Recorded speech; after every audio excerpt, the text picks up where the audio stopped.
I বন্ধুরা, ভোলা 3-4 রকমের, জানো? এটা পোয়া ভোলা বলে। এটা পোয়া ভোলার সর্ষে বাটা করবো। তোমার প্রথম থেকে দেখতে থাকো। মাছ ভাজা হয়ে গেছে, পোয়া ভোলা। তেলটাও গরম হয়ে গেছে, কালো জিরে দেওয়া হলো। কেমন? তেলটা গরম হয়ে গেল, স্বাদ মতন নুন, হলুদ আর সর্ষে বাটা, এর সঙ্গে জিরে আছে, কাঁচা লঙ্কা পেস্ট করা আছে, ছেড়ে দিলাম।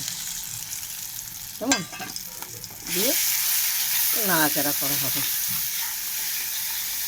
যারা জানো তাদেরকে বলতেই হবে না, যারা জানো না এইভাবে রেসিপিটা শিখে। মশলাটা ভাজা হয়ে গেছে, জল দিয়ে দিলাম। কেমন?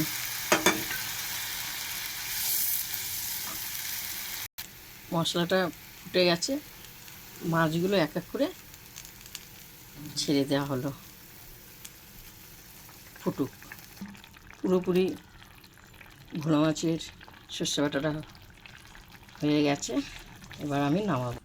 প্রথম থেকে লাস্টের মধ্যে পোয়া মাছের সর্ষে বাটাটা দেখালাম। দেখো, অসাধারণ অসাধারণ দেখতে, এত সুন্দর হয়েছে না। এরপর দেখো আমি একটু ধনেপাতা ছিটিয়ে দিচ্ছি।